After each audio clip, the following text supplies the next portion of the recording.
ਸਤਿ ਸ਼੍ਰੀ ਅਕਾਲ। Ajit web TV ਦੇਖ ਰਹੇ ਸਾਰੇ ਦਰਸ਼ਕਾਂ ਦਾ ਮੈਂ ਤਰਨਜੀਤ ਕੌਰ ਅਜੀਤ ਖਬਰਾਂ ਤੇ ਇਸ ਬੁਲੇਟਿਨ ਵਿੱਚ ਨਿੱਘਾ ਸਵਾਗਤ ਕਰਦੀ ਹਾਂ। ਆਓ ਸਭ ਤੋਂ ਪਹਿਲਾਂ ਨਜ਼ਰ ਮਾਰ ਲੈਂਦੇ ਹਾਂ ਅੱਜ ਦੀਆਂ ਚੋਣਵੀਆਂ ਖਬਰਾਂ ਤੇ। ਕਾਂਗਰਸ ਨੂੰ ਵੱਡਾ ਝਟਕਾ, ਰਾਣਾ ਗੁਰਮੀਤ ਸੋਢੀ ਭਾਜਪਾ 'ਚ ਸ਼ਾਮਲ। ਲੋਕ ਸਭਾ ਤੋਂ ਬਾਅਦ ਰਾਜ ਸਭਾ ਵਿੱਚ ਵੀ ਪਾਸ ਹੋਇਆ ਚੋਣ ਕਾਨੂੰਨ ਸੋਧ ਬਿੱਲ। ਅਕਾਲੀ ਆਗੂ ਵਿਕਰਮ ਸਿੰਘ ਮਜੀਠੀਆ ਖਿਲਾਫ FIR ਦਰਜ। ਵਿਕਰਮ ਮਜੀਠੀਆ ਮਾਮਲੇ ਤੇ ਬੋਲੇ ਕੈਪਟਨ ਕਿਹਾ ਧੱਕਾ ਹੋ ਰਿਹਾ ਹੈ ਤੇ ਡੇਰਾ ਬਾਬਾ ਨਾਨਕ ਕੌਮਾਂਤਰੀ ਸਰਹੱਦ ਉੱਪਰ ਇੱਕ ਘੁਸਪੈਠੀਆ ਹਲਾਕ। ਤੇ ਹੁਣ ਇਹਨਾਂ ਖਬਰਾਂ ਦਾ ਵਿਸਥਾਰ ਤੇ ਕੁਝ ਹੋਰ ਖਬਰਾਂ। ਪੰਜਾਬ ਵਿਧਾਨ ਸਭਾ ਚੋਣਾਂ 2022 ਨੂੰ ਲੈ ਕੇ ਜਿੱਥੇ ਵੱਖ-ਵੱਖ ਸਿਆਸੀ ਪਾਰਟੀਆਂ ਨੇ ਕਮਰ ਕੱਸ ਲਈ ਹੈ, ਉੱਥੇ ਚੋਣਾਂ ਨੂੰ ਲੈ ਕੇ ਸਿਆਸਤ ਲਗਾਤਾਰ ਭਖਦੀ ਜਾ ਰਹੀ ਹੈ। ਇਸ ਵਿਚਕਾਰ ਪੰਜਾਬ ਕਾਂਗਰਸ ਨੂੰ ਵੱਡਾ ਝਟਕਾ ਲੱਗਿਆ ਹੈ। ਕਾਂਗਰਸੀ ਆਗੂ ਤੇ ਸਾਬਕਾ ਮੰਤਰੀ ਰਾਣਾ ਗੁਰਮੀਤ ਸਿੰਘ ਸੋਢੀ ਨੇ ਕਾਂਗਰਸ ਤੋਂ ਅਸਤੀਫਾ ਦੇ ਦਿੱਤਾ ਹੈ ਤੇ ਭਾਜਪਾ ਵਿੱਚ ਸ਼ਾਮਲ ਹੋ ਗਏ ਹਨ। ਦੱਸ ਦੇਈਏ ਕਿ ਰਾਣਾ ਸੋਢੀ ਸਾਬਕਾ ਮੁੱਖ ਮੰਤਰੀ ਕੈਪਟਨ ਅਮਰਿੰਦਰ ਸਿੰਘ ਦੇ ਖਾਸ ਬੰਦੇ ਹਨ। ਇਸ ਵੇਲੇ ਉਹ ਵਿਧਾਨ ਸਭਾ ਹਲਕਾ ਗੁਰੂ ਹਰਸਹਾਏ ਤੋਂ ਵਿਧਾਇਕ ਹਨ। ਉਹ ਕੈਪਟਨ ਦੇ ਕਾਰਜਕਾਲ ਵਿੱਚ ਕੈਬਨਿਟ ਮੰਤਰੀ ਸਨ।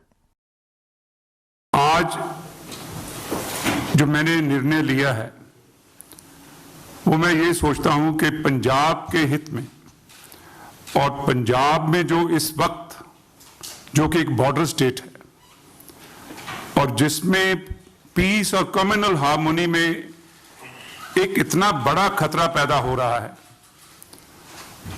और उस खतरे को जो मौजूदा पंजाब की सरकार है वो उसके बस का रोग नहीं है। माननीय हमारे हिंदुस्तान के प्रधानमंत्री श्री नरेंद्र मोदी जी, जिन्होंने सिर्फ हिंदुस्तान में ही नहीं दुनिया में ये साबित कर दिया है कि अगर हिंदुस्तान किसी जगह से उठ के आगे बढ़ रहा है तो 7 साल में जो उन्होंने कमाल का काम किया है और लोगों के बीच एक ऐसा विश्वास पैदा किया है, वो एक बहुत ही शलाघा योग उन्होंने कदम उठाया है। उनके नेतृत्व में जो मैं आज शामिल हो रहा हूं। ਲੋਕ ਸਭਾ ਤੋਂ ਬਾਅਦ ਰਾਜ ਸਭਾ ਵੱਲੋਂ ਵੀ ਚੋਣ ਕਾਨੂੰਨ ਸੋਧ ਬਿੱਲ ਪਾਸ ਕਰ ਦਿੱਤਾ ਗਿਆ ਹੈ। ਸੰਸਦ ਦੇ ਦੋਵਾਂ ਸਦਨਾਂ ਤੋਂ ਪਾਸ ਹੋਣ ਤੋਂ ਬਾਅਦ ਇਸ ਬਿੱਲ ਦਾ ਕਾਨੂੰਨ ਬਣਨ ਦਾ ਰਸਤਾ ਸਾਫ਼ ਹੋ ਗਿਆ ਹੈ। ਬੁੱਧਵਾਰ ਨੂੰ ਕੈਬਨਿਟ ਨੇ ਬਿੱਲ ਵਿੱਚ ਸੋਧਾਂ ਨੂੰ ਆਪਣੀ ਮਨਜ਼ੂਰੀ ਦੇ ਦਿੱਤੀ। ਬਿੱਲ ਪੇਸ਼ ਕਰਨ ਦੌਰਾਨ ਵਿਰੋਧੀ ਧਿਰ ਨੇ ਸਦਨ ਵਿੱਚ ਹੰਗਾਮਾ ਵੀ ਕੀਤਾ ਹੈ। ਵਿਰੋਧੀ ਧਿਰ ਦੇ ਨੇਤਾ ਚੋਣ ਕਾਨੂੰਨ ਸੋਧ ਬਿੱਲ 2021 ਨੂੰ ਸਥਾਈ ਕਮੇਟੀ ਕੋਲ ਭੇਜਣ ਦੀ ਮੰਗ ਕਰ ਰਹੇ ਸਨ। ਇਸ ਬਿੱਲ ਰਾਹੀਂ ਲੋਕ ਪ੍ਰਤੀਨਿਧਤਾ ਐਕਟ 1950 ਤੇ ਲੋਕ ਪ੍ਰਤੀਨਿਧਤਾ ਐਕਟ 1951 ਵਿੱਚ ਬਦਲਾਅ ਕੀਤੇ ਜਾਣਗੇ। ਇਸ ਵਿੱਚ ਵੋਟਰ ਕਾਰਡ ਨੂੰ ਆਧਾਰ ਨਾਲ ਲਿੰਕ ਕੀਤਾ ਜਾਵੇਗਾ। ਇਸ ਨਾਲ ਜਾਲੀ ਵੋਟਰ ਸੂਚੀ ਵਿੱਚ ਨਕਲ ਨੂੰ ਰੋਕਿਆ ਜਾ ਸਕੇਗਾ। ਆਧਾਰ ਨੂੰ ਵੋਟਰ ਕਾਰਡ ਨਾਲ ਲਿੰਕ ਕਰਨ ਨਾਲ ਕਿਸੇ ਨੂੰ ਵੀ ਟਰੇਸ ਕਰਨਾ ਆਸਾਨ ਹੋ ਜਾਵੇਗਾ। ਇਸ ਤਰ੍ਹਾਂ ਜਾਲੀ ਵੋਟਿੰਗ ਨੂੰ ਰੋਕਣ ਵਿੱਚ ਵੀ ਮਦਦ ਮਿਲੇਗੀ। ਉੱਥੇ ਹੀ ਸਰਕਾਰ ਨੇ ਕਿਹਾ ਕਿ ਆਧਾਰ ਕਾਰਡ ਨੂੰ ਵੋਟਰ ਸੂਚੀ ਨਾਲ ਲਿੰਕ ਕਰਨਾ ਲਾਜ਼ਮੀ नहीं है, ये स्व इच्छित है। इलेक्टोरल रिफॉर्म्स बिल 2021 जो हम लेके आए हैं, ये देश के लिए बहुत जरूरी है। हम जब कहते हैं कि हमारा चुनावी जो प्रोसेस है, इलेक्शन का प्रोसेस है, वो अच्छी तरह से साफ सुथरा होना चाहिए, तो उसके लिए इलेक्टोरल रोल ही साफ होना चाहिए ना। आपका जो इलेक्शन लिस्ट है उसमें अगर गलत नाम है या एक आदमी का 3-4 जगह नाम है और फर्जी वोटर लिस्ट है, उसको हटाने का क्या और दूसरा हमारा जरिया हो सकता है। यही जो कदम हम आज उठाने जा रहे हैं, यही सबसे अच्छे तरीके हैं कि किसी को आप नागरिक को वंचित नहीं किया जा रहा है। आधार कार्ड जिसको इलेक्शन के जो तरीके में हम लिंक करने जा रहे हैं, वो कोई कंपलसरी नहीं है, ये वॉलंटरी है। और साथ साथ में अगर एक हम आम नागरिक है और मैं इस देश का वोटर हूं, मैं जेन्युइन वोटर हूं, मैं 18 साल से ऊपर हूं, तो मेरे लिए तो ये बहुत अच्छी बात है ना कि मुझे अपने सही नाम के साथ, सही आइडेंटिटी के साथ वोटिंग राइट का मुझे प्रावधान दिया जा रहा है। तो इसमें आशंकाएं जताने का कोई विषय नहीं है। तो मांग कर रहा था कि इसको सिलेक्ट कमेटी में भेज दीजिए और बहुत इसका विस्तार से चर्चा हो चुके हैं। पार्लियामेंट्री स्टैंडिंग कमेटी जो लॉ एंड जस्टिस के होते हैं उसमें सब पार्टी के मेंबर होते हैं। पार्लियामेंट्री स्टैंडिंग में इसका विस्तार से पूरी अच्छी तरह से चर्चा करके पार्लियामेंट्री स्टैंडिंग कमेटी का भी रिकमेंडेशन आ चुके हैं और इलेक्शन कमीशन का प्रॉपर तरीके से हमारे न्याय और विधि मंत्रालय के साथ चर्चा करके व्यापक तरीके से प्रोस एंड कॉन्स देख करके ही ये बिल आया है। इसको सब समर्थन कर रहे हैं, सिर्फ 1-2 लोग इसको विवाद का विषय बनाना चाहते हैं, उसमें कोई आधार ਬਿਊਰੋ ਆਫ ਇਨਵੈਸਟੀਗੇਸ਼ਨ ਨੇ ਡਰੱਗਸ ਮਾਮਲੇ ਦੀ ਜਾਂਚ ਪੂਰੀ ਕਰਨ ਤੋਂ ਬਾਅਦ ਸਾਬਕਾ ਅਕਾਲੀ ਮੰਤਰੀ ਵਿਕਰਮਜੀਤ ਸਿੰਘ ਮਜੀਠੀਆ ਖਿਲਾਫ ਨਵਾਂ ਮਾਮਲਾ ਦਰਜ ਕੀਤਾ ਹੈ। ਮਜੀਠੀਆ ਖਿਲਾਫ ਐਨਡੀਪੀਐਸ ਦੀਆਂ ਧਾਰਾਵਾਂ ਤਹਿਤ ਕੇਸ ਦਰਜ ਕੀਤਾ ਗਿਆ ਹੈ। ਇਸ ਦੇ ਨਾਲ ਹੀ ਡੀਜੀਪੀ ਪੰਜਾਬ ਸਿਧਾਰਥ ਚਟੋਪਾਧਿਆਏ ਨੇ ਮਾਮਲੇ ਵਿੱਚ ਐਸਆਈਟੀ ਬਣਾ ਦਿੱਤੀ ਹੈ, ਜਿਸ ਵਿੱਚ ਏਆਈਜੀ ਬਲਰਾਜ ਸਿੰਘ, ਡੀਐਸਪੀ ਰਾਜੇਸ਼ ਕੁਮਾਰ ਅਤੇ ਡੀਐਸਪੀ ਕੁਲਵੰਤ ਸਿੰਘ ਨੂੰ ਸ਼ਾਮਲ ਕੀਤਾ ਗਿਆ ਹੈ। ਉੱਥੇ ਇਸ ਮਾਮਲੇ ਵਿੱਚ ਸਰਦਾਰ ਪ੍ਰਕਾਸ਼ ਸਿੰਘ ਬਾਦਲ ਦਾ ਕਹਿਣਾ ਹੈ ਕਿ ਸਰਕਾਰਾਂ ਨੂੰ ਬਦਲਾਖੋਰੀ ਦੀ ਰਾਜਨੀਤੀ ਨਹੀਂ ਕਰਨੀ ਚਾਹੀਦੀ। ਵਿਕਰਮਜੀਤ ਸਿੰਘ ਮਜੀਠੀਆ ਦੇ ਖਿਲਾਫ ਮਾਮਲਾ ਦਰਜ ਕੀਤਾ ਗਿਆ। ਦੇਖੋ, ਸਾਨੂੰ ਤਾਂ ਇਹਦਾ ਪਤਾ ਹੀ ਸੀ। ਇਹਨਾਂ ਨੇ ਪਿਛਲੇ ਦਿਨਾਂ 'ਚ 3 ਡੀਜੀਪੀ ਬਦਲੇ ਆ। ਇਹ ਹਿਸਟਰੀ 'ਚ ਵੇਖ ਲਓ ਵੀ ਡੀਜੀਪੀ ਜਿਹੜਾ ਹੁੰਦਾ ਹੈ ਉਹਨੂੰ ਐਂ ਬਦਲਿਆ ਨਹੀਂ ਜਾਂਦਾ, ਸਿਰਫ ਇਸ ਕਰਕੇ ਕਿ ਬਾਦਲਾਂ ਨੂੰ ਤੇ ਮਜੀਠੇ ਨੂੰ ਫੜ ਕੇ ਅੰਦਰ ਤੇ ਪਹਿਲੇ ਤਾਂ ਕੋਈ ਮੰਨੇ ਨਹੀਂ, ਅਗਲੇ ਦੇ ਬਗੈਰ ਵਜ੍ਹਾ ਨਾਲ ਅਸੀਂ ਕਿਉਂ ਕਿਸੇ ਨੂੰ ਅੰਦਰ ਦੇਗੀ, ਤੇ ਸਾਨੂੰ ਤਾਂ ਮੁਸ਼ਕਲ ਹੈ। ਤੇ ਹੁਣ ਇਹ ਨਵਾਂ ਲਿਆਂਦਾ, ਚਲੋ ਮੈਂ ਕਿਸੇ ਦੀ ਨਹੀਂ ਕਰਦਾ, ਮੈਂ ਤਾਂ ਨਾ ਤੁਸੀਂ ਕਾਹਨੂੰ ਔਖੇ ਹੋਣੇ, ਮੈਨੂੰ ਹੀ ਲੈ ਜੁੜ ਲਓ, ਜਿੱਥੇ ਮਰਜ਼ੀ ਲੈ ਚੱਲੋ, ਮੈਂ ਤਾਂ ਤਿਆਰ ਬੈਠਾ। ਤੇ ਇਹ ਇਸ ਤਰ੍ਹਾਂ ਬਦਲਾਖੋਰੀ ਦੀ ਜਿਹੜੀ ਨੀਤੀ ਹੈ, ਇਹ ਕੋਈ ਜਿਹੜੀ ਸਰਕਾਰ ਕਰਦੀ ਹੈ ਉਹਨੂੰ ਖਮਿਆਜ਼ਾ ਭੁਗਤਣਾ ਪੈਂਦਾ। ਇਹ ਪਹਿਲੀ ਮਿਸਾਲ ਨਹੀਂ, ਇਹਨਾਂ ਨੇ ਕਿਉਂਕਿ ਹਰ ਤਰ੍ਹਾਂ ਨਾਲ ਸ਼੍ਰੋਮਣੀ ਅਕਾਲੀ ਦਲ ਨੂੰ ਕਮਜ਼ੋਰ ਕਰਨਾ ਚਾਹੁੰਦੀਆਂ, ਪੰਜਾਬ ਨੂੰ ਕਮਜ਼ੋਰ ਕਰਨਾ ਚਾਹੁੰਦੀਆਂ। ਮੇਰੇ ਤੇ ਵੀ ਇਹੋ ਜਿਹੇ ਸੈਂਕੜੇ ਪਰਚੇ ਕੀਤੇ ਇਹਨਾਂ ਨੇ, ਮੈਨੂੰ ਤਾਂ ਕਦੇ ਕੋਈ ਮੈਂ ਨਾ ਤਕਲੀਫ ਮਹਿਸੂਸ ਕੀਤੀ ਹੈ। ਇੱਥੋਂ ਤੱਕ ਕਹਿੰਦੇ ਕਿ ਬਾਦਲ ਦਾ ਛੱਡਣਾ ਨਹੀਂ, ਮੇਰੀ ਵਾਈਫ ਤੇ ਵੀ ਮੁਕੱਦਮਾ ਕੀਤਾ, ਸਾਨੂੰ ਉਹ ਬਰੀ ਹੋਏ। ਮੇਰਾ ਮਤਲਬ ਇਹ ਸਰਕਾਰਾਂ ਜਿਹੜੀਆਂ ਸਮਝਦੀ ਨਹੀਂ, ਸਰਕਾਰ ਦਾ ਮਤਲਬ ਕੀ ਹੈ। ਜਦੋਂ ਦਰਖਤ ਨੂੰ ਫਲ ਲੱਗਦਾ ਉਹ ਨਿਉਂਦਾ ਹੈ, ਕਦੇ ਬਦਲਾਖੋਰੀ ਨਹੀਂ ਕਰਨੀ ਚਾਹੀਦੀ। ਮੇਰੇ ਜ਼ਮਾਨੇ 'ਚ ਦੱਸੋ ਕਿਸੇ ਵੀ ਕਾਂਗਰਸੀ ਨੂੰ ਕੋਈ ਤਕਲੀਫ ਹੋਈ, ਇਹ ਕੰਮ ਨਹੀਂ ਹੁੰਦਾ। ਤੁਹਾਡਾ ਕੰਮ ਹੋਰ ਹੈ, ਸਰਕਾਰ ਦਾ ਕੰਮ ਬਦਲਾਖੋਰੀ ਨਹੀਂ ਹੁੰਦਾ, ਸਰਕਾਰ ਦਾ ਕੰਮ ਹੁੰਦਾ ਲੋਕਾਂ ਦੀ ਸੇਵਾ। ਕਾਂਗਰਸ ਉਦੋਂ ਭੁੱਲ ਜਾਣਾ ਚਾਹੀਦਾ ਵੀ ਅਸੀਂ ਕਿਸੇ ਪਾਰਟੀ ਨਾਲ ਆ। ਜਿਹੜਾ ਚੀਫ ਮਿਨਿਸਟਰ ਬਣ ਜਾਏ ਉਦੋਂ ਸਾਂਝਾ ਹੁੰਦਾ, ਉਹ ਸਾਰੀ ਪਾਰਟੀਆਂ ਦਾ ਲੀਡਰ ਹੁੰਦਾ ਇੱਕ ਕਿਸਮ ਦਾ। ਤੇ ਫਿਰ ਇਹੋ ਜਿਹੀਆਂ ਗੱਲਾਂ ਕਰਨੀਆਂ ਬੜੀਆਂ ਸ਼ਰਮਨਾਕ ਨੇ। ਚਲੋ ਵਾਹਿਗੁਰੂ ਵੀ ਇਹਨਾਂ ਦਾ ਭਲਾ ਕਰੇ। ਮੈਂ ਤਾਂ ਅਕਾਲੀ ਦਲ ਕੀ ਸਟੈਪ ਲੈਣ ਜਾ ਰਿਹਾ ਹੈ ਐਨੀ ਅਕਾਲੀ ਦਲ ਕੀ ਸਟੈਪ ਲੈਣ ਜਾ ਰਿਹਾ ਇਸ ਮਾਮਲੇ ਨੂੰ ਲੈ ਕੇ? ਇਹ ਸਾਰੀ ਲੜਾਈਆਂ ਲੜਾਂਗੇ ਜੀ ਅੱਗੇ ਵੀ। ਕੋਈ ਇਹ ਸਾਡੇ ਵਾਸਤੇ ਨਵੀਂ ਗੱਲ ਨਹੀਂ, ਸਾਡੇ ਹਮੇਸ਼ਾ ਹੀ ਹੁਣ ਇਹਨਾਂ ਸਾਰਿਆਂ ਦਾ ਸੁਖਬੀਰ ਨੂੰ ਫੜੋ, ਮਜੀਠੇ ਨੂੰ ਫੜੋ, ਹੋਰਾਂ ਨੂੰ ਫੜੋ, ਤੇ ਇਸ ਕਰਕੇ ਅਸੀਂ ਨਿੰਦਿਆ ਕਰ ਸਕਦੇ ਹਾਂ ਔਰ ਅਸੀਂ ਲੜਾਈ ਲੜਾਂਗੇ ਜਿਸ ਤਰ੍ਹਾਂ ਦੀ ਲੜਾਈ ਲੜਨੀ ਪਈ। ਬਹੁ ਕਰੋੜੀ ਡਰੱਗ ਰੈਕੇਟ ਕੇਸ ਵਿੱਚ ਸਾਬਕਾ ਅਕਾਲੀ ਮੰਤਰੀ ਵਿਕਰਮ ਮਜੀਠੀਆ ਖਿਲਾਫ ਕਾਰਵਾਈ ਨੂੰ ਲੈ ਕੇ ਸਾਬਕਾ ਮੁੱਖ ਮੰਤਰੀ ਕੈਪਟਨ ਅਮਰਿੰਦਰ ਸਿੰਘ ਨੇ ਇਸ ਨੂੰ ਗਲਤ ਕਰਾਰ ਦਿੱਤਾ ਹੈ।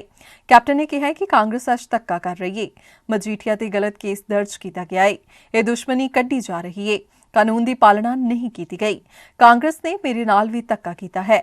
ਕੈਪਟਨ ਨੇ ਕਿਹਾ ਕਿ ਇਸ ਬਾਰੇ ਰਿਪੋਰਟ ਤਾਂ ਅਜੇ ਹਾਈਕੋਰਟ ਵਿੱਚ ਸੀਲ ਬੰਦ ਪਈ ਹੈ, ਇਸ ਦੇਸ਼ ਵਿੱਚ ਕੋਈ ਕਾਨੂੰਨ ਨਹੀਂ ਹੈ। देखो मेरी गल सुनो, पर्चा होया है, गलत पर्चा होया। I am saying so today. मैं इस केस ਨੂੰ ਜਾਣਦਾ ਚੰਗੀ ਤਰ੍ਹਾਂ। ਇਹਦਾ ਜਿਹੜਾ ਸੀਲਡ ਲਿਫਾਫੇ ਦੇ ਵਿੱਚ ਹਾਈ ਕੋਰਟ ਕੇਸ ਪਿਆ ਹੈ ਉਹ ਖੁੱਲਿਆ ਨਹੀਂ ਹਾਲੇ। ਕਿਸ ਬੇਸਿਸ ਤੇ ਤੁਸੀਂ ਇਹ ਕਰਦੇ ਹੋ? ਕੋਈ ਕਾਨੂੰਨ ਹੈ ਇਸ ਮੁਲਕ 'ਚ ਜਾਂ ਨਹੀਂ? ਐ ਨਹੀਂ ਕਿ ਜਦ ਧੱਕੇ ਕਰਕੇ ਜਾਂ ਕਿਸੇ ਨਾਲ ਤੁਸੀਂ ਦੁਸ਼ਮਣੀ ਕੱਢਣੀ ਹੈ ਤੁਸੀਂ ਉਹਨਾਂ ਨੂੰ ਬਾਹ ਮਰੋੜੀ ਚੱਲੋ ਇਸ ਤਰੀਕੇ ਨਾਲ। ਮੈਂ ਇਹ ਬਾਰ-ਬਾਰ ਪ੍ਰੈਸ ਨੂੰ ਕਹਿਣਾ ਹੈ ਕਿ ਦਿਸ ਇਜ਼ ਸਿਸਟਮ ਬਿਲਕੁਲ ਗਲਤ ਹੈ ਸਾਡਾ, ਕਿ ਅਸੀਂ ਬਗੈਰ ਕੋਈ ਐਵੀਡੈਂਸ, ਕੋਈ ਕਾਨੂੰਨ ਹੈ ਇਸ ਮੁਲਕ 'ਚ, ਕੋਈ ਸੰਵਿਧਾਨ ਹੈ ਸਾਡੇ ਮੁਲਕ 'ਚ, ਤੁਸੀਂ ਨਾ ਸੰਵਿਧਾਨ ਨੂੰ ਦੇਖਦੇ ਹੋ ਨਾ ਕਾਨੂੰਨ ਨੂੰ ਦੇਖਦੇ ਹੋ, ਅਸੀਂ ਫੜ ਕੇ ਅੰਦਰ ਕਿਸੇ ਨੂੰ ਕਰਦੇ ਹੋ, ਕੈਸੇ ਕਰ ਸਕਦੇ ਹੋ? ਕੈਪਟਨ ਸਾਹਿਬ, ਅੱਜ ਤੁਹਾਡੀ ਪਹਿਲੀ ਰਾਜਪੁਰ ਦੇ ਵਿੱਚ ਮੀਟਿੰਗ ਸੀਗੀ, ਜਗਦੀਸ਼ ਜੱਗਾ ਦਾ ਕਿੰਨਾ ਕੁ ਸਵਾਗਤ ਜਿਹੜਾ ਤੁਹਾਨੂੰ ਅੱਛਾ ਲੱਗਿਆ ਜੀ? ਮੈਨੂੰ ਦੱਸੋ ਜੀ। ਚੰਗਾ ਲੱਗਿਆ। ਕੈਪਟਨ ਸਾਹਿਬ, ਕਿਸ ਤਰ੍ਹਾਂ ਦੇਖਦੇ ਹੋ ਕਿਹੜੇ ਮੁੱਦੇ ਨੂੰ ਲੈ ਕੇ ਤੁਸੀਂ ਚੋਣ ਲੜ ਰਹੇ ਹੋ? 4.5 ਸਾਲ ਤੁਹਾਡੀ ਸਰਕਾਰ ਰਹੀ ਹੈ, ਹੁਣ ਕਿਹੜੇ ਮੁੱਦੇ ਨੇ ਜਿਹੜੇ ਤੁਸੀਂ ਆਉਣ ਵਾਲੇ? 92% ਅਸੀਂ ਆਪਣਾ ਮੈਨੀਫੈਸਟੋ ਦਾ ਕੰਪਲੀਟ ਕਰਤਾ ਸੀ ਮੇਰੇ ਹੁੰਦੇ। ਇਹ ਹੁਣ ਪਿਛਲੇ 3 ਮਹੀਨਿਆਂ 'ਚ ਕੀ ਕੀਤਾ ਮੈਨੂੰ ਨਹੀਂ ਪਤਾ, ਪਰ ਅਸੀਂ 92 ਜਿਹੜੇ ਇਸ਼ੂਜ਼ ਪੈਂਡਿੰਗ ਪਏ ਨੇ ਬਹੁਤ ਨੇ। ਇੰਡਸਟਰੀਅਲ ਡਿਵੈਲਪਮੈਂਟ ਹੈ, ਜੌਬ ਓਪਰਚੁਨਿਟੀਜ਼ ਕ੍ਰੀਏਟ ਕਰਨੀਆਂ ਨੇ, universities have to be completed. ਇਹ ਜਿਹੜਾ ਕੁਝ ਅੱਜ ਚੰਨੀ ਕਹਿ ਰਿਹਾ ਹੈ, ਇਹ ਤਾਂ ਦੇਖੋ, ਜਦੋਂ ਤੁਸੀਂ ਕੋਈ ਪ੍ਰੋਜੈਕਟ ਸ਼ੁਰੂ ਕਰਦੇ ਹੋ, weather it's world bank project, Asia development bank project ਜਾਂ ਸ਼ੇਅਰਡ ਜੋ ਗਵਰਨਮੈਂਟ ਆਫ ਇੰਡੀਆ ਨਾਲ ਕਰਦੇ ਹੋ, 4 ਮਹੀਨੇ ਤੋਂ ਲੈ ਕੇ 1.5 ਸਾਲ ਤੱਕ ਉਹ ਪ੍ਰੋਜੈਕਟ ਲਾਗੂ ਹੁੰਦੇ ਨੇ, ਧਰਤੀ ਤੇ ਆਉਂਦੇ ਨੇ। ਦੇਖਾਂ ਇਹ ਓਵਰਨਾਈਟ ਨਹੀਂ ਹੁੰਦੇ ਇਹ ਗੱਲਾਂ। ਸੋ ਜਿਹੜਾ ਇਹ ਲਾਈ ਜਾਂਦਾ ਹੈ ਕਿ ਹੈਲਥ ਇੰਸ਼ੋਰੈਂਸ ਕਰਤੀ ਫਲਾਣਾ, ਇਹ ਤਾਂ ਸਾਰਾ ਸਾਡਾ ਪਹਿਲਾਂ ਦਾ ਕੀਤਾ ਹੋਇਆ। ਫੱਟੇ ਲਾਈ ਜਾਏ ਜਿੰਨੇ ਮਰਜ਼ੀ ਉन्होंने कॉमन मिनिमम प्रोग्राम आएगा जी, common minimum common minimum programme ਸਾਰਿਆਂ ਨੂੰ ਪਤਾ ਹੈ। ਮੈਂ ਸ਼ਿਕਾਵਤ ਜੀ ਨੂੰ ਕਹਤਾ ਜੋ ਮੈਨੀਫੈਸਟੋ ਅਸੀਂ ਬਣਾਈ ਹੈ, ਅਸੀਂ ਤੁਹਾਨੂੰ ਇੱਕ ਕਾਪੀ ਭੇਜ ਦਾਂਗੇ, ਤੁਸੀਂ ਆਪਣੀ ਮੈਨੀਫੈਸਟੋ ਸਾਨੂੰ ਭੇਜ ਦਿਓ। We will work together on the manifesto. ਕੋਈ ਚੀਜ਼ दरबार साहब बेदबी हुई है, इसके बारे किवें समझदे जी? ਬੇਅਦਬੀ ਤਾਂ ਬਹੁਤ ਮਾੜੀ ਗੱਲ ਹੈ, ਲੇਕਿਨ ਇਸ ਤੋਂ ਆਲਸੋ ਜਿਹੜੀ ਮਾੜੀ ਗੱਲ ਹੈ, ਜਿਹੜਾ ਬੰਦੇ ਨੂੰ ਤੁਸੀਂ ਕਤਲ ਕਰਦੇ ਹੋ, ਕਿਆ ਤਰੀਕਾ ਬਣਾਇਆ ਹੋਇਆ ਇਸ ਮੁਲਕ 'ਚ। There is a law in this land. ਅਗਰ ਤੁਸੀਂ ਇਹਨੂੰ ਫੜ ਕੇ SGPC ਦੇ ਦਫ਼ਤਰ 'ਚ ਲਿਜਾ ਕੇ ਉਹਨੂੰ ਇੰਟਰੋਗੇਟ ਕਰਦੇ ਹੋ, ਫਿਰ ਮਾਰ ਦਿੰਦੇ ਹੋ, ਕੋਈ ਤਰੀਕਾ ਹੈ? This is illegal, this is absolutely unacceptable. ਔਰ ਇਹੀ ਕਪੂਰਥਲਾ ਹੋਇਆ। This is not all. This is a law and order problem. कोई एजेंसियां लगी हुई हैं ने, कोई एजेंसी नहीं लगीਆਂ। ਮੈਨੂੰ ਤਾਂ ਲੱਗਦਾ ਹੈ ਕਿ ਉਹ ਜਿਹੜਾ ਬੰਦੇ ਨੇ ਦਰਬਾਰ ਸਾਹਿਬ 'ਚ ਕੀਤਾ ਹੈ, ਜੋ ਮੈਨੂੰ ਇਸ ਤੋਂ ਲੱਗਿਆ ਹੈ ਵੀਡੀਓ ਤੋਂ, ਕਿ I think he was not mentally right. ਪਰ ਸਿੱਖ ਜਥੇਬੰਦੀਆਂ ਇਹ ਕਹਿ ਰਹੀਆਂ ਨੇ ਵੀ ਜੇਕਰ ਇਨਸਾਫ ਮਿਲਦਾ ਹੁੰਦਾ ਪਹਿਲਾਂ ਤਾਂ ਅਸੀਂ ਇਸ ਤਰ੍ਹਾਂ ਦਾ ਕੰਮ ਨਾ ਕਰਦੇ। ਇਨਸਾਫ ਕਿਸ ਦਾ? ਵੀ ਬੇਅਦਬੀਆਂ ਪਹਿਲਾਂ ਵੀ ਹੋਈਆਂ ਨੇ। ਬੇਅਦਬੀ ਮੈਂ ਤੁਹਾਨੂੰ ਦੱਸਾਂ, ਤੁਸੀਂ ਹਰ ਵੇਲੇ ਇਹ ਗੱਲਾਂ ਪੁੱਛਦੇ ਹੋ, ਫਿਰ ਲਿਖਦੇ ਹੋ ਔਰ ਫਿਰ ਭੁੱਲ ਜਾਂਦੇ ਹੋ। 4 इशू से बैबल कला, बरगाड़ी, कोटकपूरा एंड जोहार के, ठीक है, ये 1915 ਦੀ ਹੋਈਆਂ ਨੇ। ਹੁਣ ਤੁਸੀਂ ਨੋਟ ਕਰੋ 2015 ਇਹ 2015 ਤੋਂ ਬਾਅਦ ਇਹਨਾਂ ਨੇ ਅਕਾਲੀਆਂ ਨੇ ਭੇਜਤੇ ਟੂ CBI। ਅਸੀਂ ਆਏ 2017 'ਚ। ਆਉਂਦੇ ਸਾਰ ਮੈਂ ਵਾਪਸ ਮੰਗੇ ਉਹ ਕੇਸ ਕੇ ਵਾਪਸ ਭੇਜੋ। CBI ਨੇ ਡਿਨਾਈ ਕਰਤਾ ਕਿ ਅਸੀਂ ਨਹੀਂ ਭੇਜਦੇ। ਫਿਰ ਅਸੀਂ ਗਵਰਨਮੈਂਟ ਆਫ ਇੰਡੀਆ ਨੂੰ ਲਿਖਿਆ, ਉਹ ਕਹਿੰਦੇ it is between you and the CBI, ਅਸੀਂ ਨਹੀਂ ਇਹਦੇ 'ਚ ਹਿੱਸਾ ਪਾ ਸਕਦੇ। ਫਿਰ ਅਸੀਂ ਹਾਈ ਕੋਰਟ ਗਏ ਔਰ ਅਸੀਂ ਲੂਜ਼ ਕਰਤਾ ਉਹ ਕੇਸ। ਫਿਰ ਮੈਨੂੰ ਸੁਪਰੀਮ ਕੋਰਟ ਜਾਣਾ ਪਿਆ। ਸੁਪਰੀਮ ਕੋਰਟ ਨੇ ਹੁਕਮ ਦਿੱਤਾ ਕਿ ਕੇਸ ਵਾਪਸ ਕਰੋ ਪੰਜਾਬ ਨੂੰ। ਆਇਆ ਇਸ ਮਾਰਚ ਵਿੱਚ। ਆਪਾਂ ਹੁਣ ਦਸੰਬਰ ਬੈਠੇ ਹਾਂ, ਕਿੰਨੇ ਮਾਰਚ ਨੂੰ ਕਿੰਨੇ ਮਹੀਨੇ ਹੋ ਗਏ? 9 ਮਹੀਨੇ ਹੋ ਗਏ। 9 ਮਹੀਨੇ ਪਹਿਲਾਂ ਕੇਸ ਸਾਡੇ ਕੋਲ ਪਹੁੰਚਿਆ। 4 SITs ਮੈਂ ਲਗਾਤੀਆਂ। ਬੈਬਲ ਕਲਾਂ ਦੀ SIT, ਬਰਗਾੜੀ ਦੀ SIT ਔਰ ਜਵਾਰਗੇ ਦੀ SIT ਕੰਪਲੀਟ ਹੋ ਗਈਆਂ, ਕੋਰਟਸ ਦੇ ਵਿੱਚ ਗਈਆਂ ਨੇ। ਔਰ ਕੋਰਟਸ ਨੇ ਉਹਨਾਂ ਦੇ 19 ਪੁਲਿਸ ਅਫਸਰ including Saini DGP, including Paramraj, including SSP ਔਰ ਇਨਕਲੂਡਿੰਗ ਹੋਰ ਅਫਸਰ ਔਰ 24 ਹੋਰ ਸਿਵਿਲੀਅਨਸ, ਉਹਨਾਂ ਤੇ ਪਰਚੇ ਕਰਤੇ ਔਰ ਉਹਨਾਂ ਨੂੰ ਅਰੈਸਟ ਕਰ ਲਿਆ। ਔਰ ਅਰੈਸਟ ਤੋਂ ਬਾਅਦ ਹੁਣ ਜ਼ਮਾਨਤ ਤੇ ਨਿਕਲੇ ਹੋਏ ਨੇ ਇਹ। ਔਰ ਜਿੱਥੇ ਤਾਈਂ ਕੋਟਕਪੂਰਾ ਸੀ, ਉਹ ਸੀਗੀ ਪ੍ਰਮੋਦ ਕੁਮਾਰ ਦੀ ਉਹ ਜਿਹੜੀ SIT ਸੀ, ਉਹ ਅਲੱਗ ਹੋ ਗਿਆ ਆਪਣਾ ਕੰਵਰ ਵਿਜੇ ਪ੍ਰਤਾਪ, ਐਂਡ ਉਸਨੇ ਜਾ ਕੇ ਸਿੰਗਲ ਇੱਕ FIR ਦਰਜ ਕਰਤੀ। ਉਹ ਹਾਈ ਕੋਰਟ ਨੇ ਸਟ੍ਰਾਈਕ ਡਾਊਨ ਕਰਤੀ ਔਰ ਨਵੀਂ SIT ਬਣਾਈ ਹੈ, ਜਿਹੜੀ ਮੈਂ ਬਣਾਤੀ ਸੀ ਉਸ ਦਿਨ। ਉਹ ਜਿਸ ਦਿਨ ਹੋਇਆ ਉਸ ਤੋਂ ਅਗਲੇ ਦਿਨ ਅਸੀਂ SIT ਬਣਾਤੀ ਸੀ, ਐਂਡ ਦੈਟ SIT ਦੇ ਹੁਣ ਕੰਮ ਚੱਲ ਰਿਹਾ ਹੈ। ਔਰ ਜਦ ਹੋ ਜਾਊਗਾ ਤਾਂ ਕਿਆ ਦੱਸੋ ਕਿ ਕਿਹੜੀ ਗੱਲ ਹੈ ਜਿਹੜੀ ਨਹੀਂ ਹੋਈ ਟਾਈਮ ਸਿਰ। ਸੋ ਕੈਪਟਨ ਸਾਹਿਬ, ਹੁਣ ਟੋਲ ਪਲਾਜ਼ੇ ਦੇ ਕਿਸਾਨ ਹਜੇ ਵੀ ਬੈਠੇ ਨੇ, ਉਹ ਕਹਿ ਰਹੇ ਨੇ ਵੀ ਜਿਹੜਾ ਪੁਰਾਣਾ ਰੇਟ ਸੀਗਾ ਉਹੀ ਕਰਿਆ ਜਾਵੇ। ਪਹਿਲੇ ਰੇਟ ਆਰਥਿਕ ਸਥਿਤੀ ਜਿਹੜੀ ਪੰਜਾਬ ਦੀ ਕਮਜ਼ੋਰ ਹੋ ਚੁੱਕੀ ਹੈ, ਔਰ ਜਿਹੜਾ ਰੇਟ ਉਹ ਵਧਾ ਦਿੱਤੇ, ਡਬਲ ਕਰ ਦਿੱਤੇ ਗਏ ਨੇ। ਮੈਨੂੰ ਨਹੀਂ ਪਤਾ ਕੀ ਕਿਸਾਨ ਵੀ ਸਰਕਾਰ ਨੂੰ ਚਾਹੀਦਾ ਨਹੀਂ ਕਿ ਟੋਲ ਪਲਾਜ਼ੇ ਰੇਟ ਪੁਰਾਣੇ ਹੋਣੇ ਚਾਹੀਦੇ, ਵੱਧ ਘਟਾਏ ਨਹੀਂ ਜਾਣ। ਮਜੀਠੀਆ ਤੇ ਪਰਚਾ ਦਰਜ, ਸੁਖਜਿੰਦਰ ਰੰਧਾਵਾ ਕਹਿ ਰਹੇ ਕਿ ਅਸੀਂ ਬਹੁਤ ਜਲਦੀ ਅਰੈਸਟ ਕਰਨ ਜਾ ਰਹੇ ਹਾਂ। ਇਸ ਨੂੰ ਕਿੱਦਾਂ ਦੇਖਦੇ ਮਜੀਠੀਆ ਉਹਨਾਂ ਨੂੰ? ਉਹ ਤਾਂ ਕਰਤਾ। ਮੈਂ ਤੁਸੀਂ ਮੈਨੂੰ ਕਹਿਤਾ, ਪੁੱਛ ਲਿਆ, ਮੈਂ ਤੁਹਾਨੂੰ ਕਹਿਤਾ ਕਿ I do not agree with ਦਿਸ ਜਿਹੜਾ ਤੁਸੀਂ ਇਹ ਕੀਤਾ FIR, ਬਿਕੋਜ਼ FIR ਨੂੰ ਕਿਸੇ ਚੀਜ਼ ਤੇ ਬੇਸ ਕਰਨਾ ਚਾਹੀਦਾ ਹੈ।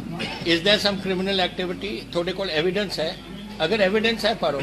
ਐਵੀਡੈਂਸ ਤਾਂ ਤੁਹਾਡੇ ਕੋਲ ਹਾਲੇ ਹਾਈ ਕੋਰਟ 'ਚ ਬੰਦ ਲਿਫਾਫੇ 'ਚ ਪਿਆ। ਹਾਊ ਆਰ ਯੂ ਕਿਸ ਬੇਸਿਸ ਤੇ? ਫਿਰ ਉਹਨਾਂ ਨੂੰ ਇਹ ਤਾਂ ਹੁਣ ਧੱਕੇ ਨਾਲ ਤਾਂ ਤੁਸੀਂ ਅਗਰ ਇਹ ਕਰਨਾ ਫਿਰ ਅਗਲੇ ਦਿਨ ਉਹਨੂੰ ਬੇਲ ਮਿਲ ਜਾਣੀ ਹੈ। ਕਿਆ ਤੁਹਾਨੂੰ ਲਾਭ ਹੈ? ਬਸ ਇੰਨਾ ਹੀ ਕਿ ਮੈਂ ਇੱਕ ਦਿਨ ਵਾਸਤੇ ਮਜੀਠਾ ਫੜ ਲਿਆ। ਕੈਪਟਨ ਸਾਹਿਬ, ਕਾਨੂੰਨ ਦੇਸ਼ ਦੇ ਵਿੱਚ ਕਾਨੂੰਨ ਹੈ ਜਾਂ ਨਹੀਂ, ਸੰਵਿਧਾਨ ਹੈ ਜਾਂ ਨਹੀਂ? ਅਗਰ ਤੁਸੀਂ ਇਹਨਾਂ ਬਗੈਰ ਗੈਰ ਜ਼ਿੰਮੇਵਾਰੀ ਦੇ ਕੰਮ ਕਰਨੇ ਨੇ, ਫਿਰ ਇਹ ਸੁਖਜਿੰਦਰ ਰੰਧਾਵਾ ਤਾਂ ਸਾਰੀ ਦੁਨੀਆ ਜਾਣਦੀ ਹੈ ਗੈਰ ਜ਼ਿੰਮੇਵਾਰੀ ਦੇ ਕੰਮ ਕਰਦਾ ਹੈ। ਕੈਪਟਨ ਸਾਹਿਬ, ਨਵਜੋਤ ਸਿੱਧੂ ਦਾ ਕਾਂਗਰਸ ਭਵਿੱਖ ਕਿਵੇਂ ਦੇਖਦੇ ਹੋ ਜੀ? ਜਿਸ ਤਰ੍ਹਾਂ ਦੀ ਉਹ ਮੈਂ ਹੱਸ ਕੇ ਤਾਂ ਸੁਣਾਤਾ ਤੁਹਾਨੂੰ। ਕੈਪਟਨ ਸਾਹਿਬ 4.5 ਸਾਲ, ਕੈਪਟਨ ਸਾਹਿਬ 4.5 ਸਾਲ ਗੱਲ ਇਹ ਹੈ, ਹੀ ਇਜ਼ ਅ ਵੈਰੀ ਬੜਾ ਅਨਸਟੇਬਲ ਆਦਮੀ ਹੈ। ਉਹਨੂੰ ਮੈਂ ਚੰਗੀ ਤਰ੍ਹਾਂ ਜਾਣਦਾ, ਉਹਨੂੰ ਤਾਂ ਇੰਨੀ ਉਮਰ ਤੋਂ ਜਾਣਦਾ। ਇਹਦੇ ਪਟਿਆਲੇ ਦਾ ਮੁੰਡਾ ਹੈ, ਇਹਦੇ ਫਾਦਰ ਸਾਡੇ ਇੱਕ ਕ੍ਰਿਮੀਨਲ ਲਾਇਰ ਸੀ। ਫਿਰ ਸਾਡੇ ਜਦੋਂ ਮੈਂ ਕਾਂਗਰਸ 'ਚ ਆਇਆ 1969 ਦੇ ਵਿੱਚ, ਉਦੋਂ ਇਹ ਜਨਰਲ ਮੇਰੇ ਮਦਰ ਉਹ ਛੱਡ ਕੇ ਗਏ ਸੀ PCC ਥਾਣਾ DCC ਦੇ ਪ੍ਰਧਾਨ, ਫਿਰ ਇਹਨਾਂ ਨੂੰ ਬਣਾਇਆ ਗਿਆ ਸੀ। तो ਜਿਹੜੀ मैं सियासत सीखी सी इन्हों के फादर तो सीखी सी। अच्छे आदमी से सरदार दरबारा सिंह के AG रहे दौरे पर। यह लड़का अनस्टेबल है और मैं क्या सी जदों मैं कांग्रेस प्रेजिडेंट नूं मिल के क्या सी, मैं कहा दिस बॉय इज अनस्टेबल है, थोड़ा काम नहीं चलन देना इन्हें बेड़ागर कर देना। हुण तुसीं देखो आप, you are all press observers, उत्थे सी ओदी चढ़त हुण कित्थे आ गई, इत्थे आ गई। People don't trust him. Captain ਸਾਹਿਬ ਹੁਣ ਗੱਲ ਕਰੀਏ ਕਿ ਤੁਸੀਂ ਸਪੀਚ ਵੀ ਕੀਤੀ ਹੈ ਵੀ ਜਿਹੜੇ ਨੌਜਵਾਨ ਨੇ ਦੇਸ਼ ਦੇ ਇੱਥੇ ਪੰਜਾਬ ਦੇ ਉਹ ਵਿਦੇਸ਼ਾਂ ਵਿੱਚ ਜਾ ਰਹੇ ਨੇ, ਕਿੱਥੇ ਕਮੀ ਰਹਿ ਗਈ ਵੀ ਰੁਜ਼ਗਾਰ ਨਹੀਂ ਮਿਲ ਰਿਹਾ ਪੰਜਾਬ ਦੇ ਵਿੱਚ? ਡੈਫੀਨੇਟਲੀ ਇਹਦੇ ਦੋ ਗੱਲਾਂ ਨੇ। ਹਰ ਬੱਚਾ ਚਾਹੁੰਦਾ ਹੈ ਕਿ ਜੋ ਟੈਲੀਵਿਜ਼ਨ, ਹਰ ਘਰ ਦੇ ਵਿੱਚ ਤਾਂ ਟੈਲੀਵਿਜ਼ਨ ਹੈ ਕਿ ਮੈਂ ਉੱਥੇ ਜਾਣਾ ਚਾਹੁੰਦਾ, ਮੈਂ ਇਹ ਬਣਨਾ ਚਾਹੁੰਦਾ, ਫਲਾਣਾ ਬਣਨਾ ਚਾਹੁੰਦਾ। ਐਂਬੀਸ਼ਨ ਹੁੰਦੀਆਂ ਨੇ, ਹਰ ਬੱਚੇ ਕੋਲ ਐਂਬੀਸ਼ਨ ਹੁੰਦੀ ਹੈ। ਲੇਕਿਨ ਮੈਂ ਚਾਹੁੰਦਾ ਕਿ ਉਹ ਜਿਹੜੀ ਐਂਬੀਸ਼ਨ ਹੈ ਉਹ ਪੰਜਾਬ ਦੇ ਵਿੱਚ ਡਿਵੈਲਪਮੈਂਟ ਹੋਵੇ ਤਾਂ ਕਿ ਇੱਥੇ ਹੀ ਉਹ ਐਂਬੀਸ਼ਨ ਆਪਣੀ ਪੂਰੀ ਕਰ ਸਕੇ। क्यों अपने चाह देखो 70% मेरा पंजाब 5 किले तो घट दी धरती है। अगर हर मुंडा यह करी जाएगा, 2 मुंडे होंगे, फिर कुछ जमीन ही रहनी है ना कोई। ਭਾਰਤ ਪਾਕਿਸਤਾਨ ਕੌਮਾਂਤਰੀ ਸਰਹੱਦ ਡੇਰਾ ਬਾਬਾ ਨਾਨਕ ਕੋਲ ਪੈਂਦੀ ਬਸੰਤਰ ਪੋਸਟ ਉੱਪਰ BSF ਵੱਲੋਂ ਇੱਕ ਘੁਸਪੈਠੀਆ ਹਲਾਕ ਕਰ ਦੇਣ ਦੀ ਖਬਰ ਹੈ। ਇਸ ਘਟਨਾ ਦੇ ਸੰਬੰਧ ਵਿੱਚ SHO ਡੇਰਾ ਬਾਬਾ ਨਾਨਕ ਦੇ ਅਵਤਾਰ ਸਿੰਘ ਕੰਗ ਨੇ ਦੱਸਿਆ ਕਿ ਬੀਤੀ ਰਾਤ ਕਰੀਬ 11:55 ਤੇ BSF ਹੈੱਡਕੁਆਰਟਰ ਤੋਂ ਫੋਨ ਆਇਆ ਕਿ ਦਰਿਆ ਰਾਵੀ ਨੇੜੇ ਪੈਂਦੀ ਕੱਸੋਵਾਲ BSF ਪੋਸਟ ਨੇ ਡਰੋਨ ਘੁੰਮਦਾ ਦਿਸਿਆ ਹੈ, ਜਿਸ ਲਈ ਰਾਤ ਸਮੇਂ ਹੀ ਪੁਲਿਸ ਅਤੇ BSF ਵੱਲੋਂ ਸਾਂਝੇ ਆਪਰੇਸ਼ਨ ਦੁਆਰਾ ਛਾਣਬੀਣ ਕੀਤੀ, ਪਰ ਨੇੜਲੇ ਖੇਤਰ ਵਿੱਚੋਂ ਕੋਈ ਵੀ ਇਤਰਾਜ਼ਯੋਗ ਵਸਤੂ ਨਹੀਂ ਮਿਲੀ। ਉਨ੍ਹਾਂ ਅੱਗੇ ਦੱਸਿਆ ਕਿ BSF ਵੱਲੋਂ ਫਿਰ ਫੋਨ ਆਇਆ ਕਿ ਨੇੜੇ ਲੱਗਦੀ ਬਸੰਤਰ ਪੋਸਟ ਕੋਲ ਕੋਈ ਘੁਸਪੈਠੀਆ ਜ਼ੀਰੋ ਲਾਈਨ ਪਾਰ ਕਰਨ ਦੀ ਕੋਸ਼ਿਸ਼ ਕਰ ਰਿਹਾ ਸੀ, ਜਿਸ ਨੂੰ ਦੇਖ ਕੇ BSF ਦੇ ਨੌਜਵਾਨ ਨੇ 2 ਫਾਇਰ ਦਾਗੇ, ਜਿਸ ਵਿੱਚੋਂ ਇੱਕ ਗੋਲੀ ਉਸ ਦੀ ਧੌਣ ਵਿੱਚ ਲੱਗੀ ਅਤੇ ਉਸ ਦੀ ਮੌਤ ਹੋ ਗਈ। ਉਨ੍ਹਾਂ ਦੱਸਿਆ ਕਿ ਘੁਸਪੈਠੀਆ ਭਾਰਤ ਦਾ ਵਸਨੀਕ ਲੱਗਦਾ ਹੈ, ਪਰ ਇਸ ਸੰਬੰਧੀ ਕੋਈ ਸ਼ਨਾਖਤ ਅਸਲੀ ਰੂਪ ਵਿੱਚ ਨਹੀਂ ਹੋ ਸਕੀ। ਰਾਤੀ ਕਰੀਬ 12 ਵਜੇ BSF ਹੈੱਡਕੁਆਰਟਰ ਤੋਂ ਫੋਨ ਆਇਆ ਸੀ ਵੀ ਕੱਸੋਵਾਲ ਫਾਰਵਰਡ ਪੋਸਟ 'ਤੇ ਡਰੋਨ ਐਕਟੀਵਿਟੀ ਹੋਈ ਆ 11:55 ਤੇ, ਜਿਸ ਦੇ ਸੰਬੰਧ ਵਿੱਚ ਫਿਰ ਮੈਂ ਸਾਡੇ ਚੌਂਕੀ ਇੰਚਾਰਜ ਤੇ ਸਮੇਤ ਪੁਲਿਸ ਪਾਰਟੀ SP ਆਪਰੇਸ਼ਨ ਸਾਹਿਬ, DSP ਸਾਹਿਬ ਹਲਕਾ ਦੀ ਅਗਵਾਈ ਵਿੱਚ ਤੇ BSF ਨਾਲ ਸਰਚ ਆਪਰੇਸ਼ਨ ਜਿਹੜਾ ਸਾਂਝਾ ਕੀਤਾ ਗਿਆ। ਉੱਥੋਂ ਕੋਈ ਇਤਰਾਜ਼ਯੋਗ ਚੀਜ਼ ਨਹੀਂ ਮਿਲੀ। ਇਸ ਤੋਂ ਬਾਅਦ ਸਾਨੂੰ ਫੋਨ ਆਇਆ ਵੀ ਬਸੰਤਰ ਪੋਸਟ ਜਿਹੜੀ ਆ ਉੱਥੇ 6:45 ਤੇ ਕੋਈ ਇੱਧਰੋਂ ਅਨਨੋਨ ਬੰਦਾ ਜਿਹੜਾ ਕ੍ਰਾਸਿੰਗ ਕਰ ਰਿਹਾ ਸੀ, ਤੇ ਜਦੋਂ ਕ੍ਰਾਸਿੰਗ ਕਰਨ ਲੱਗਾ ਤੇ BSF ਦੇ ਜਵਾਨ ਨੇ ਜਿਹੜੇ ਆ ਫਾਇਰਿੰਗ 2 ਫਾਇਰ ਕੀਤੇ ਆ। ਇੱਕ ਫਾਇਰ ਉਹਦੇ ਨਹੀਂ ਲੱਗਾ ਤੇ ਇੱਕ ਫਾਇਰ ਜਿਹੜੀ ਧੌਣ ਦੇ ਵਿੱਚ ਲੱਗਾ, ਜਿਸ ਨਾਲ ਉਹਦੀ ਡੈਥ ਹੋ ਗਈ। ਸਰ ਜਿਹੜਾ ਅਨਨੋਨ ਪਰਸਨ ਉਹ ਇੰਡੀਅਨ ਹੈ ਕਿ ਪਾਕਿਸਤਾਨੀ? ਉਹ ਇੰਡੀਅਨ ਹੈ ਜੀ, ਜ਼ਿਆਦਾ ਇੰਡੀਅਨ ਹੈ। ਤੇ ਉਹਦੀ ਜਿਹੜੀ ਆ BSF ਵਾਲਿਆਂ ਵੀ ਸਟੇਟਮੈਂਟ 'ਚ ਆਪਣੀ ਦਿੱਤਾ ਤੇ ਇੰਡੀਅਨ ਹੈ। ਸਰ ਕੋਈ ID ਪ੍ਰੂਫ ਵਗੈਰਾ ਕੋਈ ਪ੍ਰੂਫ ਨਹੀਂ ਮਿਲਿਆ ਜੀ ਉਹਦਾ। ਸਰ ਉਹ ਕਿੰਨੀ ਕੁ ਦੂਰੀ ਤੇ ਸੀ ਆਪਣਾ ਜਿੱਥੇ ਬਸੰਤ ਪੋਸਟ ਹੈ? ਬਸੰਤ ਪੋਸਟ ਤੋਂ ਕਰੀਬ ਲਾਗੇ ਹੀ ਮਤਲਬ 400-500 ਮੀਟਰ ਹੋਊਗਾ। ਕਿੰਨੀ ਏਜ ਦਾ ਬੰਦਾ? 40 ਕੁ ਉਮਰ ਦਾ, 40 ਸਾਲ ਦਾ, 35-40 ਸਾਲ ਦਾ। ਹੁਣ ਤੱਕ ਅਗਲੀ ਕਾਰਵਾਈ ਕੀ ਹੈ? ਉਹਦੇ ਸੰਬੰਧ ਵਿੱਚ ਪਰਚਾ ਦਰਜ ਕਰ ਰਹੇ ਹਾਂ। ਕਾਨੂੰਨੀ ਕਾਰਵਾਈ ਜੋ ਬਣਦੀ ਹੈ ਕਰਾਂਗੇ ਜੀ। ਬਠਿੰਡਾ ਵਿਖੇ ਅੱਜ NHM ਦੇ ਕੱਚੇ ਕਾਮਿਆਂ ਵੱਲੋਂ ਸਟੇਟ ਪੱਧਰੀ ਧਰਨਾ ਪ੍ਰਦਰਸ਼ਨ ਕੀਤਾ ਗਿਆ। ਇਸ ਦੌਰਾਨ ਉਹਨਾਂ ਨੇ ਦਫ਼ਤਰ ਮੂਹਰੇ ਲੱਗੇ ਹੋਏ ਬੈਰੀਕੇਡ ਵੀ ਪੁੱਟ ਦਿੱਤੇ ਤੇ ਪੰਜਾਬ ਸਰਕਾਰ ਦੇ ਖਿਲਾਫ ਨਾਅਰੇਬਾਜ਼ੀ ਕਰਦਿਆਂ ਉਹਨਾਂ ਨੇ ਅਰਥੀ ਫੂਕੀ ਅਤੇ ਘੜਾ ਵੀ ਭੰਨਿਆ। ਆਗੂਆਂ ਨੇ ਕਿਹਾ ਕਿ ਜਦੋਂ ਚੋਣਾਂ ਆਉਂਦੀਆਂ ਹਨ ਤਾਂ ਹਰ ਇੱਕ ਪਾਰਟੀ ਵਾਅਦੇ ਕਰਦੀ ਹੈ ਕਿ ਅਸੀਂ ਕੱਚੇ ਕਾਮੇ ਪੱਕੇ ਕਰਾਂਗੇ। ਕਾਂਗਰਸ ਪਾਰਟੀ ਨੇ ਸਿਰਫ ਬੈਨਰਾਂ ਤੇ ਹੀ 36,000 ਕਾਮੇ ਪੱਕੇ ਕੀਤੇ ਹਨ, ਅਸਲੀਅਤ ਵਿੱਚ ਕੋਈ ਵੀ ਕਾਮਾ ਪੱਕਾ ਨਹੀਂ ਕੀਤਾ। ਉਹਨਾਂ ਕਿਹਾ ਇਹ ਧਰਨੇ ਇਸ ਤਰ੍ਹਾਂ ਹੀ ਜਾਰੀ ਰਹਿਣਗੇ ਜਦੋਂ ਤੱਕ ਉਹਨਾਂ ਦੀਆਂ ਮੰਗਾਂ ਮੰਨੀਆਂ ਨਹੀਂ ਜਾਂਦੀਆਂ। मैं community health officer association Punjab दी मैं प्रधान हैगी हाँ। अज दा प्रदर्शन साडा NHM मुलाजमां दे वल्लों जिहड़े पिछले 20-25 सालों तो सेवावां निभा रहे ने, सारे मंत्री CM साहब हो गए, साडे लारियां दे मंत्री, हैल्थ मिनिस्टर ते अज साडा तीसरा टारगेट हैगा साडे खजाना मंत्री, जिहड़े हमेशा ही कहंदे ने कि मेरा खजाना खाली है, मेरा खजाना खाली है। परंतु जदों इन्हां दी अपणियां तनखाहां इन्हां दे पत्ते दी गल आउंदी आ ते इन्हां दा खजाना किवें भर जांदा, इह क्वेश्चन आंसर असीं लैण आए सीगे तां तुहाडे जिहड़े अपने मंत्री ते बादल ने इह भज गए ने। ਇਹਨਾਂ ਦੇ ਬੋਰਡ ਵੀ ਉਤਾਰ ਦਿੱਤੇ ਗਏ ਨੇ, ਉਹਦੇ ਬਾਰੇ ਤੁਹਾਡਾ ਕੀ ਕਹਿਣਾ ਹੈ? ਇਹਨਾਂ ਨੇ ਬੋਰਡ ਤਾਰ ਤੇ ਸਿੱਧੀ ਆ ਵੀ ਜਦੋਂ ਤੁਸੀਂ ਜ਼ੁਲਮ ਕਰੋ ਕੁਝ ਹੱਦ ਤੱਕ ਸਹਿਣ ਕਰਨਗੇ, ਪਰ ਜਦੋਂ ਤੁਹਾਡੇ ਪਾਪਾ ਦਾ ਕੜਾ ਪਰ ਜਾਂਦਾ ਤਾਂ ਮੁਲਾਜ਼ਮ ਖੜਾ ਹੋ ਜਾਂਦਾ। ਇਹਨਾਂ ਨੇ ਅੱਜ ਸਾਡੇ ਤੋਂ ਡਰ ਕੇ ਆਪਣੇ ਬੋਰਡ, ਆਪਣਾ ਸ਼ੈੱਡ, ਸਾਰਾ ਕੁਝ ਡਾਊਨ ਕਰਤਾ ਵੀ ਸਾਡੇ ਤੋਂ ਡਰ ਗਏ ਨੇ। ਬੈਰੀਕੇਡ ਹਟਾਏ ਗਏ ਨੇ ਕੋਈ? ਹਾਂਜੀ ਸਰ, ਇੱਥੇ ਪੂਰਾ ਬੈਰੀਕੇਡ ਲੱਗੇ ਹੋਏ ਸੀਗੇ, ਅਸੀਂ ਸਾਰੇ ਬੈਰੀਕੇਡ ਹਟਾਏ ਨੇ ਅੱਜ। ਲੋਕ ਸਭਾ ਤੇ ਰਾਜ ਸਭਾ ਵਿੱਚ ਵਿਰੋਧੀ ਧਿਰ ਦੇ ਸੰਸਦ ਮੈਂਬਰਾਂ ਨੇ ਲਖੀਮਪੁਰ ਖੀਰੀ ਮਾਮਲੇ ਵਿੱਚ ਗ੍ਰਹਿ ਰਾਜ ਮੰਤਰੀ ਅਜੇ ਮਿਸ਼ਰਾ ਟੈਨੀ ਨੂੰ ਮੁਅੱਤਲ ਕਰਨ ਦੀ ਮੰਗ ਕਰਦੇ ਹੋਏ ਸੰਸਦ ਵਿੱਚ ਗਾਂਧੀ ਬੁੱਤ ਤੋਂ ਵਿਜੇ ਚੌਂਕ ਤੱਕ ਮਾਰਚ ਕੀਤਾ। ਕਾਂਗਰਸ ਦੇ ਸੰਸਦ ਮੈਂਬਰ ਰਾਹੁਲ ਗਾਂਧੀ ਨੇ ਕਿਹਾ, ਅਸੀਂ ਉਹਨਾਂ ਨੂੰ ਨਹੀਂ ਬਖਸ਼ਾਂਗੇ, ਅੱਜ ਨਹੀਂ ਤਾਂ ਕੱਲ੍ਹ ਉਹਨਾਂ ਨੂੰ ਜੇਲ੍ਹ ਭੇਜ ਦਿੱਤਾ ਜਾਵੇਗਾ। ਇਸ ਮਾਰਚ ਵਿੱਚ ਰਾਹੁਲ ਗਾਂਧੀ, ਰਾਜ ਸਭਾ ਵਿੱਚ ਵਿਰੋਧੀ ਧਿਰ ਦੇ ਨੇਤਾ ਮੱਲਿਕਾਰਜੁਨ ਖੜਗੇ, ਲੋਕ ਸਭਾ ਵਿੱਚ ਕਾਂਗਰਸ ਦੇ ਆਗੂ ਅਧੀਰ ਰੰਜਨ ਚੌਧਰੀ, ਡੀਐਮਕੇ ਦੇ ਤਿਰੁਚੀ ਸਿਵਾ, शिव सेना ਦੇ ਸੰਜੇ ਰਾਉਤ ਅਤੇ ਕਈ ਹੋਰ ਸ਼ਾਮਲ ਸਨ। सारी की सारी ऑपोजिशन मिलकर लखीमपुर खेरी का जो मामला है उसको उठा रही है। हमने ये रिपीटेडली कहा है कि एक मंत्री है जिसके बेटे ने किसानों के खिलाफ किसानों को मारा है, जीप के नीचे कुचला है।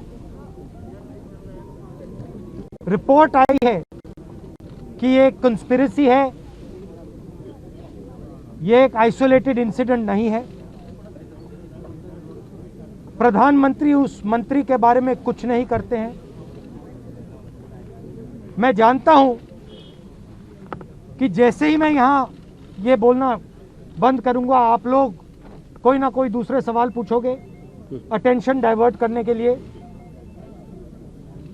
ना मीडिया अपना काम कर रही है, ना सरकार अपना काम कर रही है। रियलिटी ये है कि आज हिंदुस्तान के एक मंत्री ने, उसके बेटे ने किसानों को कुचलने का, जीप के नीचे कुचलने का काम किया है। प्रधानमंत्री कहते हैं कि मैं किसानों से माफी मांगता हूं। एक तरफ कहते हैं माफी मांगता हूं, दूसरी तरफ अपने कैबिनेट में किसान के हथियारे को रखते हैं और उसको हटाते नहीं। तो इसलिए पूरी की पूरी ऑपोजिशन एक साथ आई है।